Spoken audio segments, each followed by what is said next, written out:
অতিরিক্ত এই গরমের দিনে তাই সাধারণ মানুষকে ঠান্ডা শরবত খাওয়াইলাম বন্ধুরা সবাই মিলে। অতিরিক্ত গরম চলতেছে সেটা আমরা জানি, তাই সবাই মিলে সাধারণ মানুষকে খাওয়াইলাম ঠান্ডা শরবতের পানি। হ্যালো গাইস, কি অবস্থা সবার? তো আশা করি সবাই ভালো আছেন। It's me Riyad blog, welcome to our new video. আপনারা জানেন যে কিছুদিন ধরে অতিরিক্ত গরম চলতেছে, তাই আমরা বন্ধুরা মিলে একটা প্ল্যান করলাম যে সাধারণ মানুষকে বিনা পয়সায় শরবত খাওয়াবো। আমাদের শরবত বানানো সব কাজ শেষ, আমরা একটা ভ্যান গাড়ির সাহায্যে শরবতগুলো রাস্তায় নিয়ে আসছি এবং এই অতিরিক্ত গরমের দিনে সাধারণ মানুষকে এখন আমরা রাস্তায় রাস্তায় শরবত খাওয়াবো। আজকের স্পন্সর ভাই শুভ আহমেদ, ধন্যবাদ তাকে সাধারণ মানুষকে বিনা পয়সায় শরবত খাওয়ানোর জন্য। আপনারা জানেন আজকের বকশীগঞ্জের তাপমাত্রা 40 ডিগ্রি সেলসিয়াস। আজকে আমরা বকশীগঞ্জ উপজেলার মুঠ থেকে শরবত বিতরণ করা শুরু করেছি। আজকে আমরা রাস্তার সাধারণ রিক্সা চালকদের এবং রাস্তার পাশে সাধারণ মানুষদের শরবত বিতরণ করছি। এখন আমার বন্ধু উজ্জ্বল তার কাজগুলো করছে এবং রাস্তার পাশে যে সাধারণ রিক্সা চালক, অটো ড্রাইভার তাদেরকে শরবত বিতরণ করছে এবং আমিও বন্ধুদের সাথে আলাপ আলোচনা করতেছি যে কিভাবে কি করা যায়, কিভাবে মানুষদের শরবত খাওয়ায়ে তাদের মন খুশি করা যায়। আমিও অটো ড্রাইভারদের কাছে গিয়ে তাদেরকে শরবত খাওয়াচ্ছি এই অতিরিক্ত গরমে। আমাদের অনেক বন্ধুই তারা তাদের কাজগুলো করতেছে এবং তারাও সাধারণ মানুষদের শরবত খাওয়াচ্ছে। ইনশাল্লাহ নেক্সটে আমাদের আরেকটা প্ল্যান আছে, সাধারণ মানুষদের কাছে গিয়ে একটা ঠান্ডা পানির বোতল এবং কি একটা করে স্যালাইন দেওয়ার জন্য। আমাদের জন্য দোয়া করবেন ইনশাল্লাহ, আমরা যেন এর থেকে ভালো কিছু করতে পারি। আমরা এখন উপজেলা মোড় থেকে শরবত বিতরণ করতে করতে আমরা কামারপট্টি হয়ে মালিবাগ চলে আসছি।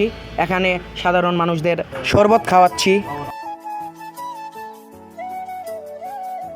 এবং কি রাস্তার পাশের মানুষ, দোকানদার, রিক্সা চালক, পথযাত্রীদেরকে শরবত খাইয়ে কিছুটা হলেও গরম থেকে বাঁচানোর চেষ্টা করছি।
এখন আমাদের শরবতগুলো প্রায় শেষের দিকে, আমরা আবার গিয়ে আরেকবার শরবত আনবো মানুষদের খাওয়ানোর জন্য।